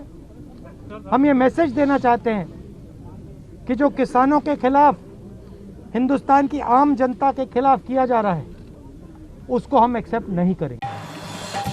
ਲੁਧਿਆਣਾ ਦੇ ਗਿੱਲ ਰੋਡ ਉੱਪਰ ਇੱਕ ਕਾਰ ਦੀ ਟਰੱਕ ਨਾਲ ਭਿਆਨਕ ਟੱਕਰ ਹੋ ਗਈ। ਇਸ ਹਾਦਸੇ ਵਿੱਚ ਇੱਕ ਵਿਅਕਤੀ ਦੀ ਮੌਕੇ ਉੱਪਰ ਹੀ ਮੌਤ ਹੋ ਗਈ, ਜਦਕਿ 3 ਤੋਂ 4 ਲੋਕ ਜ਼ਖਮੀ ਦੱਸੇ ਜਾ ਰਹੇ ਹਨ, ਜਿਨ੍ਹਾਂ ਨੂੰ ਇਲਾਜ ਲਈ ਹਸਪਤਾਲ ਵਿੱਚ ਦਾਖਲ ਕਰਾਇਆ ਗਿਆ ਹੈ। ਮੌਕੇ ਤੇ ਪਹੁੰਚੀ ਪੁਲਿਸ ਨੇ ਟਰੱਕ ਡਰਾਈਵਰ ਨੂੰ ਹਿਰਾਸਤ ਵਿੱਚ ਲੈ ਲਿਆ ਹੈ ਅਤੇ ਮਾਮਲੇ ਦੀ ਜਾਂਚ ਜਾਰੀ ਹੈ। ਉੱਥੇ ਹੀ ਮੌਕੇ ਤੇ ਪੁਲਿਸ ਅਧਿਕਾਰੀ ਨੇ ਕਿਹਾ ਕਿ ਕਾਰ ਅਤੇ ਟਰੱਕ ਦੀ ਟੱਕਰ ਕਾਰਨ ਇੱਕ ਵਿਅਕਤੀ ਦੀ ਮੌਕੇ ਤੇ ਮੌਤ ਹੋ ਗਈ, ਜਦਕਿ ਜ਼ਖਮੀਆਂ ਨੂੰ ਹਸਪਤਾਲ ਵਿੱਚ ਪਹੁੰਚਾਇਆ ਗਿਆ ਹੈ। ਟਰੱਕ ਚਾਲਕ ਨੂੰ ਹਿਰਾਸਤ ਵਿੱਚ ਲੈ ਲਿਆ ਗਿਆ ਹੈ ਅਤੇ ਅੱਗੇ ਦੀ ਜਾਂਚ ਜਾਰੀ ਹੈ। ਇਹਦੇ ਵਿੱਚ ਹੈਗਾ ਜਿਹੜਾ ਨਿਸ਼ਾਨ ਸਿੰਘ ਹੈ, ਪੁੱਤਰ ਜਸਪਾਲ ਸਿੰਘ, ਉਹਦੀ ਡੈਥ ਹੋ ਗਈ ਹੈ ਤੇ ਦੂਸਰੇ ਜਿਹੜੇ ਉਹਨਾਂ ਦੇ ਸੱਟਾਂ ਲੱਗੀਆਂ ਨੇ, ਹਸਪੀਟਲ ਲੈ ਕੇ ਗਏ ਨੇ। ਕਿਹੜੇ ਹਸਪੀਟਲ, ਸਿਵਲ ਹਸਪੀਟਲ ਲੈ ਗਏ। ਕਿਹਦੀ ਗਲਤੀ ਮੰਨਦੇ? ਅਸੀਂ ਟਰੱਕ ਵਾਲੇ ਦੀ ਗਲਤੀ ਮੰਨਦੇ ਹਾਂ। ਬਾਕੀ ਦੌਰਾਨੇ ਤਫਤੀਸ਼ ਦੇਖ ਲੈਂਦੇ, ਚੈੱਕ ਕਰ ਲੈਂਦੇ ਕੀ ਹੈ। ਡਰਾਈਵਰ ਫੜ ਲਿਆ ਸਰ? ਜਿਹੜਾ ਡਰਾਈਵਰ ਹੈ ਮੇਰੇ ਤੋਂ ਪਹਿਲਾਂ ਹੀ ਇਹਨਾਂ ਨੇ ਫੜ ਲਿਆ। ਸਰ ਜਿਹੜੇ ਮੁੰਡੇ ਦੀ ਮ੍ਰਿਤੂ ਹੋਈ ਹੈ, ਕਿੰਨੇ ਉਮਰ ਉਹਦੀ? ਇਹ 22 ਸਾਲ ਉਮਰ ਹੈ ਇਹਦੀ ਮੁੰਡੇ ਦੀ। ਕਿੱਥੇ ਰਹਿਣ ਵਾਲਾ ਜੀ? ਇਹ ਗਿੱਲ ਪਿੰਡ ਦਾ, ਰੇਲਵੇ ਰੋਡ ਤੇ। ਬਾਕੀ ਗੱਡੀਆਂ ਦਾ ਨੁਕਸਾਨ ਹੋਇਆ ਸਰ, ਤੇ ਕਿੰਨੇ ਬੰਦੇ ਜ਼ਖਮੀ ਹੋਏ? ਜਿਹੜਾ ਗੱਡੀਆਂ ਦਾ ਨੁਕਸਾਨ ਹੋਇਆ ਇਹ ਹੁਣ ਤਫਤੀਸ਼ ਦੇ ਵਿੱਚ ਦੇਖ ਰਹੇ ਹਾਂ, ਜੋ ਵੀ ਹੈ ਪਰਚਾ ਦਰਜ ਕਰਾਂਗੇ। ਜ਼ਖਮੀ ਕਿੰਨੇ ਸਰ? ਜ਼ਖਮੀ ਹੈ ਜਿਹੜੀ ਉਹ ਡਿਟੇਲ ਆ ਜਾਂਦੀ ਹੈ, ਕਿਉਂ ਜਿਹੜਾ ਐਟ ਏ ਟਾਈਮ ਉਹਨਾਂ ਨੂੰ ਐਂਬੂਲੈਂਸ 'ਚ ਭੇਜਤਾ। ਸਰ ਇੱਕ ਸਾਈਕਲ ਵਾਲਾ ਵੀ ਕਿਹਾ ਜਾ ਰਿਹਾ ਕਿ ਸਾਈਕਲ ਵਾਲਾ ਐਕਟਿਵਾ ਤੇ ਸੀ। ਐਕਟਿਵ ਵਾਲਾ ਜਿਹੜਾ ਇਹ ਮੁੰਡਾ ਜਿਹੜਾ ਐਕਟਿਵਾ ਤੇ ਸੀ, ਸਾਈਕਲ ਵਾਲਾ ਵੀ ਕਿਹਾ ਜਾ ਰਿਹਾ ਜੀ, ਸਾਈਕਲ ਵਾਲਾ ਵੀ ਉਹ ਵੀ ਦੇਖ ਲੈਂਦੇ ਕਲੀਅਰ ਕੀ ਹੈ ਐਟ ਏ ਟਾਈਮ ਜਿਹੜਾ ਫਿਰ ਜਾਮ ਲੱਗਦਾ। ਸਰ ਗਲਤੀ ਇਹ ਦੇਖਿਆ ਕਿਹਦੀ ਗਲਤੀ ਤੁਸੀਂ ਦੇਖਦਾ? ਟਰੱਕ ਗਲਤੀ ਦੌਰਾਨੇ ਤਫਤੀਸ਼ ਤਾਂ ਦਿਖ ਹੀ ਰਹੀ ਆਪਾਂ ਨੂੰ ਗਲਤੀ ਹੈ। ਲੋਕਾਂ ਵੱਲੋਂ ਕਿਹਾ ਗਿਆ ਵੀ ਚੌਂਕੀ ਨੇੜੇ ਹੈਗੀ ਆ, ਅੱਧੇ ਘੰਟੇ ਬਾਅਦ ਪੁਲਿਸ ਪਹੁੰਚੀ ਹੈ। ਨਹੀਂ, ਪੁਲਿਸ ਮੌਕੇ ਤੇ ਪਹੁੰਚੀ ਹੈ। ਮੈਂ ਆਪ ਖੁਦ ਕੋਰਟ 'ਚੋਂ ਚੱਲ ਕੇ ਇੱਥੇ ਆਇਆ। ਤੁਹਾਨੂੰ ਲੱਗਦਾ ਸਰ ਇਹ ਚੌਂਕ ਹੈਗਾ, ਪੁਲਿਸ ਮੁਲਾਜ਼ਮ ਦੀ ਡਿਊਟੀ ਪੱਕੀ ਲੱਗਣੀ ਚਾਹੀਦੀ ਹੈ? ਬਿਲਕੁਲ ਡਿਊਟੀ ਲੱਗਣੀ ਚਾਹੀਦੀ ਹੈ। ਜਿਹੜੀ ਪੁਲਿਸ ਦੀਆਂ ਡਿਊਟੀਆਂ ਹੋਰ ਵੀ ਕਾਫੀ ਨੇ, ਉਸ ਕਰਕੇ ਜਿਹੜਾ ਇੱਕ ਇਹ ਜਿਹੜਾ ਪੱਟਿਆ ਹੋਇਆ ਇਹਦੇ ਕਰਕੇ ਜਾਮ ਲੱਗਦਾ, ਵੈਸੇ ਜਾਮ ਨਹੀਂ ਲੱਗਦਾ। ਮੈਂ ਆਪ ਰੋਜ਼ਾਨਾ ਹੀ ਦੇਖ ਰਿਹਾ। ਵੈਸੇ ਵੀ ਸਰ ਬਹੁਤ ਐਕਸੀਡੈਂਟ ਹੋ ਰਹੇ ਨੇ, ਕਿਹਾ ਜਾਂਦਾ ਕਿ ਕਾ ਚੌਂਕ 'ਚ, ਈਸ਼ਰ ਨਗਰ ਚੌਂਕ 'ਚ, ਪਰ ਪੁਲਿਸ ਮੁਲਾਜ਼ਮਾਂ ਦੀ ਉੱਥੇ ਡਿਊਟੀ ਬਹੁਤ ਘੱਟ। ਡਿਊਟੀ ਉੱਥੇ ਪੀਸੀਆਰ ਲੱਗਿਆ ਹੋਇਆ ਪੱਕਾ ਹੀ, ਜਿਹੜਾ ਈਸ਼ਰ ਨਗਰ ਪੁਲ ਤੇ ਟ੍ਰੈਫਿਕ ਵੀ ਲੱਗੀ ਹੋਈ ਹੈ, ਪੀਸੀਆਰ ਵੀ ਲੱਗਿਆ ਹੋਇਆ, ਪਰ ਇਹ ਪੱਟਣ ਹੋਣ ਕਰਕੇ ਜਿਹੜਾ ਇੱਥੇ ਜਾਮ ਲੱਗਦਾ, ਉਸ ਕਰਕੇ ਹੀ ਹੈ। ਠੀਕ ਹੈ ਬਿਲਕੁਲ ਜੀ ਬਣਦੀ ਕਾਰਵਾਈ ਕਰ ਰਹੇ ਹਾਂ ਸਰ ਇਹ ਪਤਾ ਲੱਗਾ ਕੌਣ ਹੈ ਮਾਲਕ, ਕੌਣ ਇਹਦਾ ਜਿਹੜਾ ਉਹ ਡਰਾਈਵਰ ਸੀਗਾ ਮਾਲਕ ਦਾ? ਦੌਰਾਨ ਤਫਤੀਸ਼ ਕਲੀਅਰ ਕਰ ਲੈਂਦੇ ਹਾਂ ਪਹਿਲਾਂ ਜਿਹੜਾ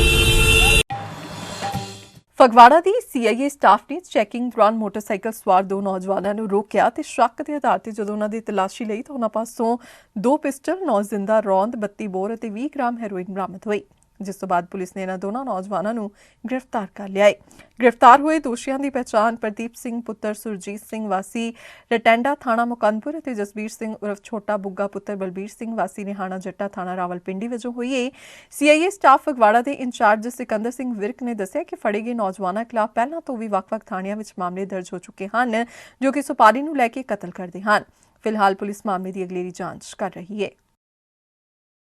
ਇਹ ਮਾਨਯੋਗ ਸ਼੍ਰੀ ਹਰਕਮਲਪ੍ਰੀਤ ਸਿੰਘ ਖੱਖ ਐਸਐਸਪੀ ਸਾਹਿਬ ਕਪੂਰਥਲਾ ਵੱਲੋਂ ਜਿਹੜੀ ਆ ਨਸ਼ਿਆਂ ਦੇ ਖਿਲਾਫ, ਗੈਂਗਸਟਰਾਂ ਦੇ ਖਿਲਾਫ ਤੇ ਜਿਹੜਾ ਨਜਾਇਜ਼ ਅਸਲਾ ਲੈ ਕੇ ਜਿਹੜੇ ਘੁੰਮ ਰਹੇ ਨੇ ਇਹਨਾਂ ਦੇ ਖਿਲਾਫ ਇੱਕ ਸਪੈਸ਼ਲ ਮੁਹਿੰਮ ਚਲਾਈ ਗਈ ਆ।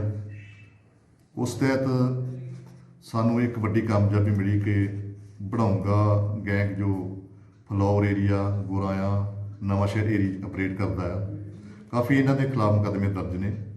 ਲੁੱਟਾਂ ਖੋਹਾਂ ਦੇ, ਜ਼ਮੀਨਾਂ ਤੇ ਕਬਜ਼ੇ ਕਰਾਉਣੇ, ਸੁਪਾਰੀ ਲੈ ਕੇ ਕਤਲ ਕਰਨੇ ਇਹਨਾਂ ਦਾ ਮੁੱਖ ਟੀਚਾ ਆ।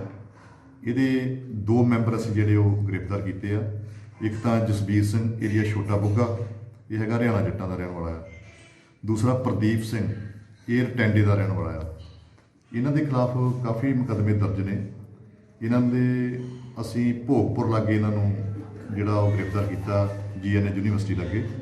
ਇਹਨਾਂ ਦੇ ਕੋਲੋਂ 2 ਪਿਸਟਲ, 32 ਬੋਰ ਦੇ, 7.65, 9 ਜਿੰਦਾ ਰੌਂਦ ਨਜਾਇਜ਼ ਜਿਹੜੇ ਆ ਇਹ ਲਈ ਫਿਰਦੇ ਸੀ, ਇਹ ਬਰਾਮਦ ਹੋਏ ਨੇ।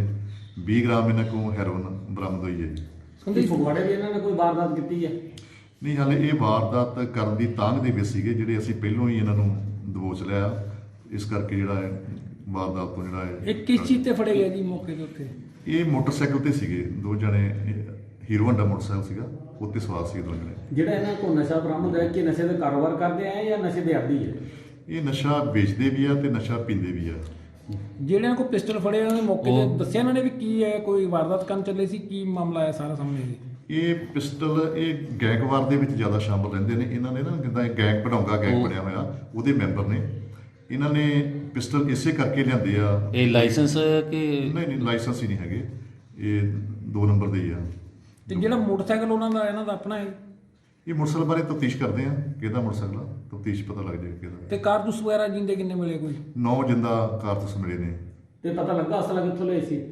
ਇਹਨਾਂ ਨੇ ਪਹਿਲਾਂ ਤਾਂ ਦੱਸਿਆ ਕਿ ਅਸੀਂ ਯੂਪੀ ਤੋਂ ਅਸਲਾ ਮੰਗਾਇਆ ਸੀਗਾ, ਕੋਈ ਇੱਕ ਪ੍ਰਵਾਸੀ ਮਜ਼ਦੂਰ ਸੀਗਾ, ਉਹਦੇ ਰਾਹੀਂ ਮੰਗਾਇਆ ਸੀਗਾ। ਫਿਰ ਵੀ ਤਫਤੀਸ਼ ਚੱਲ ਰਹੀ ਆ, ਜਿਵੇਂ ਤਫਤੀਸ਼ ਦੇ ਜਿਹੜਾ ਬੰਦਾ ਆਇਆ ਬਿਲਕੁਲ ਬਖਸ਼ਿਆ ਨਹੀਂ ਜਾਏਗਾ। ਭਾਜਪਾ ਪੰਜਾਬ ਵਿਧਾਨ ਸਭਾ ਚੋਣਾਂ ਆਪਣੀ ਦਮ ਤੇ ਲੜੇਗੀ ਅਤੇ ਜਿਹੜੀਆਂ ਪਾਰਟੀਆਂ ਭਾਜਪਾ ਦੇ ਨਾਅਰੇ ਨਵਾਂ ਪੰਜਾਬ ਉੱਪਰ ਵਿਸ਼ਵਾਸ ਕਰਕੇ ਨਾਲ ਜੁੜਦੀਆਂ ਹਨ ਤਾਂ ਪਾਰਟੀ ਉਹਨਾਂ ਉੱਪਰ ਵਿਚਾਰ ਕਰ ਸਕਦੀ ਹੈ। ਇਹਨਾਂ ਵਿਚਾਰਾਂ ਦਾ ਪ੍ਰਗਟਾਵਾ ਪੰਜਾਬ ਭਾਜਪਾ ਦੇ ਪ੍ਰਧਾਨ ਅਸ਼ਵਨੀ ਸ਼ਰਮਾ ਬਰਨਾਲਾ ਵਿਖੇ ਪੱਤਰਕਾਰਾਂ ਨਾਲ ਗੱਲਬਾਤ ਕਰਦਿਆਂ ਉਹਨਾਂ ਨੇ ਕੀਤਾ, ਜੋ ਇੱਥੇ ਵਰਕਰਾਂ ਨਾਲ ਮੀਟਿੰਗ ਕਰਨ ਆਏ ਸਨ। ਅਸ਼ਵਨੀ ਸ਼ਰਮਾ ਨੇ ਕਿਹਾ ਕਿ ਪੰਜਾਬ ਵਿੱਚ ਸਰਕਾਰਾਂ ਤਾਂ ਬਦਲੀਆਂ ਪਰ ਮੁੱਦੇ ਨਹੀਂ ਬਦਲੇ। ਪਿਛਲੇ 20 ਸਾਲਾਂ ਤੋਂ ਪੰਜਾਬ ਦੇ ਲੋਕ ਭ੍ਰਿਸ਼ਟਾਚਾਰ, ਨਸ਼ਿਆਂ, ਬੇਰੁਜ਼ਗਾਰੀ ਅਤੇ ਹੋਰ ਮੁੱਦਿਆਂ ਨਾਲ ਜੂਝ ਰਹੇ ਹਨ।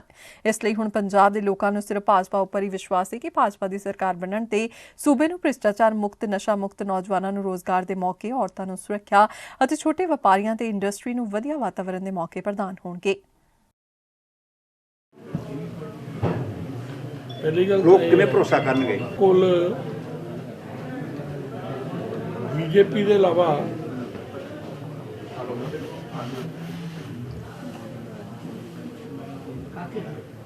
ऐसा कोई दल नहीं नज़र आ रहा जिससे वो भरोसा करन। कारण है कि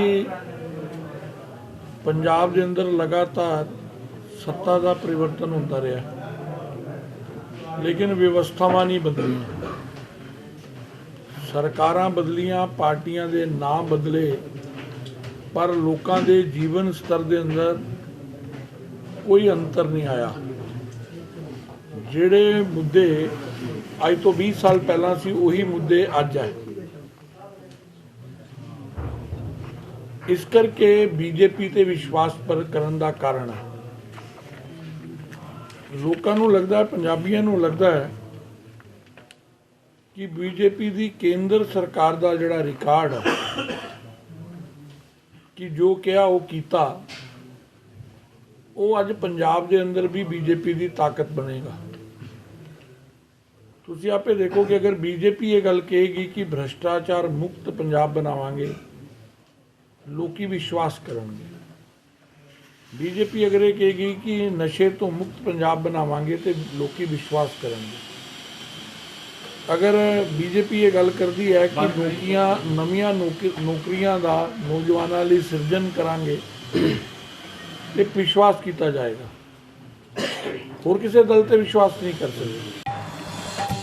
ਤੇ ਇਸ ਨਾਲ ਹੀ ਅਜੀਤ ਖਬਰਾਂ ਦਾ ਬੁਲੇਟਿਨ ਇੱਥੇ ਖਤਮ ਹੁੰਦਾ ਹੈ। ਨਵੀਆਂ ਤੇ ਤਾਜ਼ਾ ਤਰੀਨ ਖਬਰਾਂ ਲੈ ਕੇ ਫਿਰ ਤੋਂ ਹਾਜ਼ਰ ਹੋਵਾਂਗੇ। ਤਦ ਤੱਕ ਲਈ ਦਿਓ ਇਜਾਜ਼ਤ। ਧੰਨਵਾਦ। ਦੇਸ਼ ਦੁਨੀਆ ਦੀਆਂ ਤਾਜ਼ਾ ਖਬਰਾਂ ਦੇ ਲਈ ਹੁਣੇ ਪਲੇ ਸਟੋਰ ਤੋਂ ਡਾਊਨਲੋਡ ਕਰੋ ਪੰਜਾਬ ਦੀ ਆਵਾਜ਼ ਅਜੀਤ ਨਿਊਜ਼ ਐਪ।